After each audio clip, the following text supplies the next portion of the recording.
Imagine waking up one day with the unsettling realization that the life you're living isn't truly yours.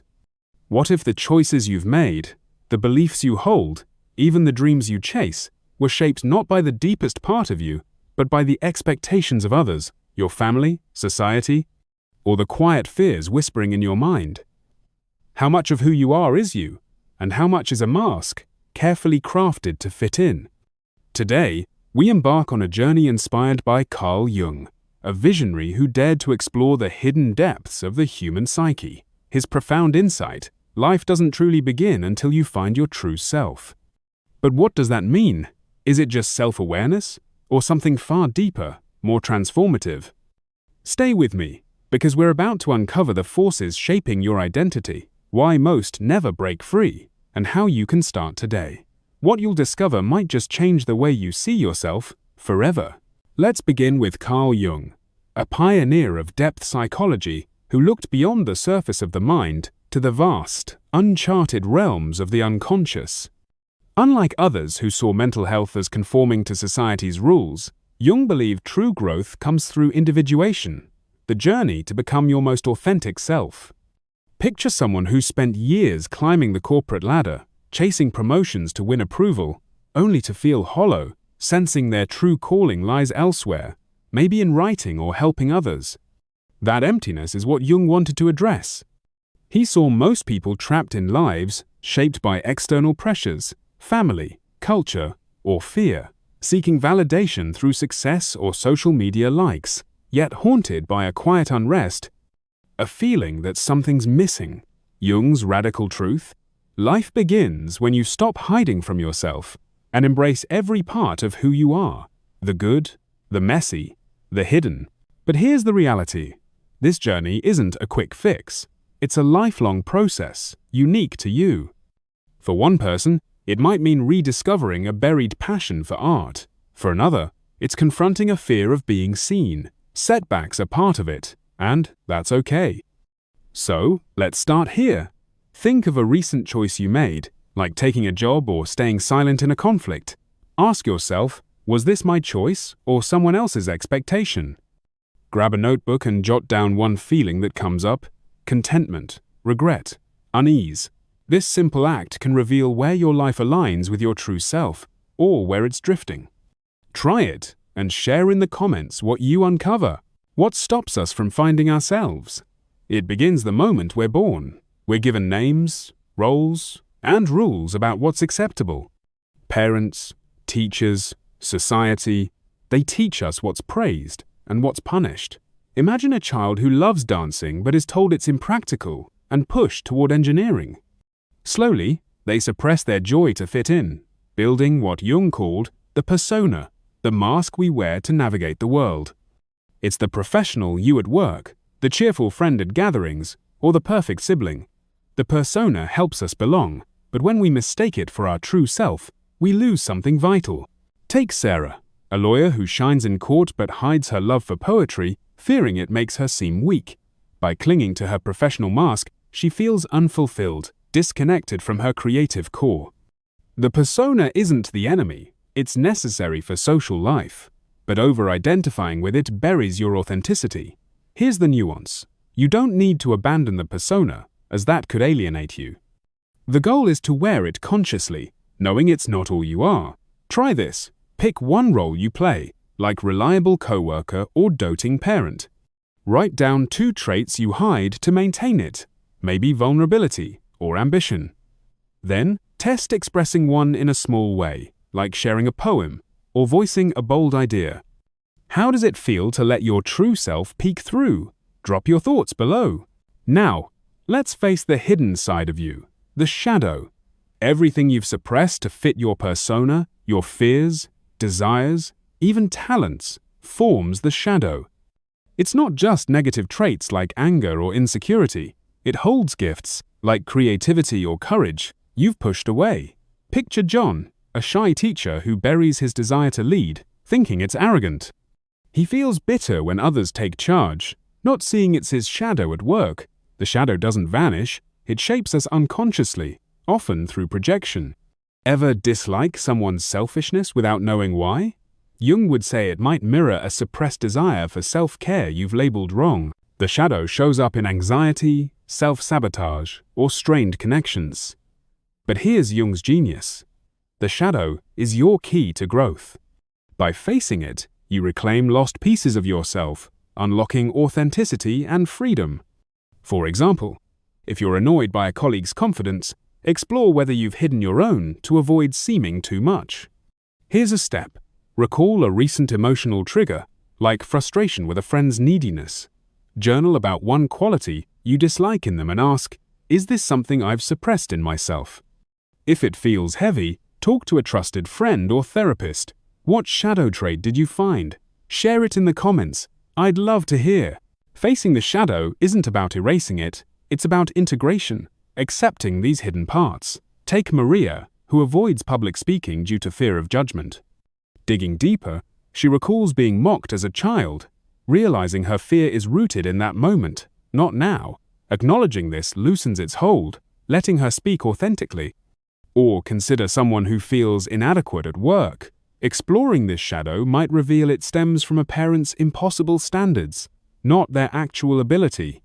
Accepting this as a signal, not a truth, lets them take small steps, like pitching an idea, to build confidence. This work isn't easy. It can stir up shame or old wounds, and that's normal. Some shadow traits, like destructive impulses, should be understood, not acted out. Cultural pressures, like being told to tough it out, can make this harder, especially for those facing societal bias. Therapy or support groups can be game changers. Try this. Pick one shadow trait, like anger or insecurity.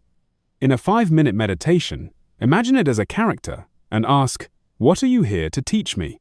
Write down any insights. Then, try one small action, like calmly expressing a frustration instead of bottling it up. How does it feel to give that trait space? Let me know below. Jung believed your unconscious is always speaking, through dreams, instincts, or creative urges. A dream of falling might reflect fear of losing control, while a sudden urge to write could signal a buried passion. Modern life, endless scrolling, constant busyness, drowns these messages out. But when you listen, you see patterns. Maybe your anxiety flares when you ignore your values, or you feel alive when pursuing a hobby. Take Alex, an accountant who dreams of flying but feels trapped. Journaling about this reveals a longing for freedom, so he starts hiking, reconnecting with his adventurous side. Interpreting the unconscious takes practice. Dreams are symbolic, shaped by your life and culture. If they're unclear, your emotions or instincts are just as powerful. Here's a step. For 1 week, keep a dream journal. Each morning, note one dream, symbols, emotions, like water or conflict. Ask, what might this say about my life?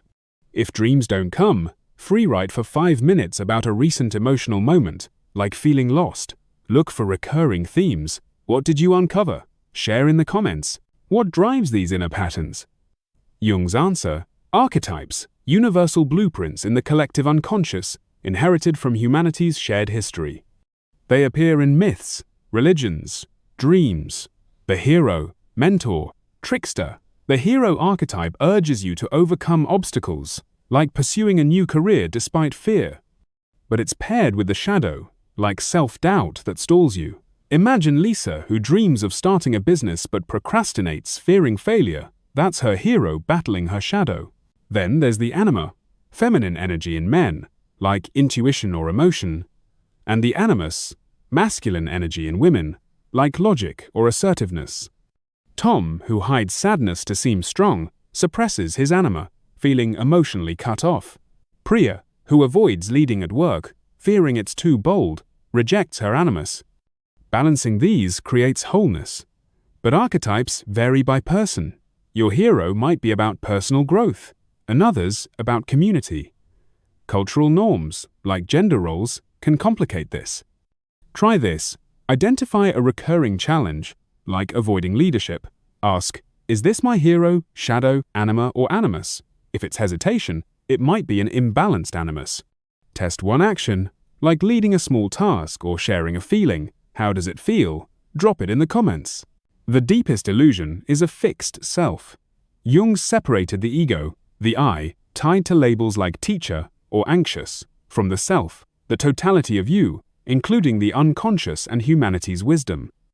The ego builds walls saying, I'm this, not that. But the self is fluid, evolving, connected to a greater consciousness. Take Emma, who calls herself anxious. Seeing this as an ego label lets her tap into her resilience, like staying calm in a crisis. This truth is liberating but daunting. Your fears, like being not enough, are just stories, not the whole you. You're a vast consciousness with infinite potential. Letting go of the ego doesn't mean losing yourself, it's about holding labels lightly. This can feel unsettling, especially if your identity, like cultural or professional roles, feels core. Try this. List 3 labels, like organized or shy. Ask, who am I without these? Do one action that defies a label, like speaking up if you're shy. How does it shift your sense of self? Share below. So, how do you weave this together? Individuation integrates your persona, shadow, archetypes, and self into an authentic whole. It's not about perfection but living true to you. Here's how to begin. First, embrace the unknown. Growth lies in uncertainty. Try a new experience, a solo trip, a new skill, to face it with curiosity. Second, release labels. See identities as tools, not truths. Daily, ask, am I acting from my true self or my mask? Adjust one choice to align with you. Third, listen to the unconscious. Use dreams, journaling, or art to connect. Spend 5 to 10 minutes daily exploring these signals. Fourth, surrender to the process. Setbacks are growth. Mindfulness, therapy, or support groups can help. This isn't one size fits all. Trauma, cultural pressures, or mental health challenges can slow you down, and that's okay. It's not linear. Some days you'll feel whole, others lost. Picture Raj, unfulfilled in his tech job. Journaling reveals a love for teaching, so he tutors on weekends, feeling alive. Fear of leaving stability is normal, but each step builds momentum. Self-compassion is everything, and professional support can be a lifeline. Here's Jung's ultimate truth. You were never lost. Your true self, whole, dynamic, connected to something greater, is within, waiting to be remembered. Finding it takes courage to face your shadow, curiosity to hear your unconscious, and patience to move beyond the ego. Start small, journal one shadow trait, explore a dream, challenge a label. Every step brings you closer to a life that's yours. This path can feel raw, even painful, exposing vulnerabilities or shaking beliefs. But discomfort means you're growing. If it's overwhelming, reach out to a therapist or community.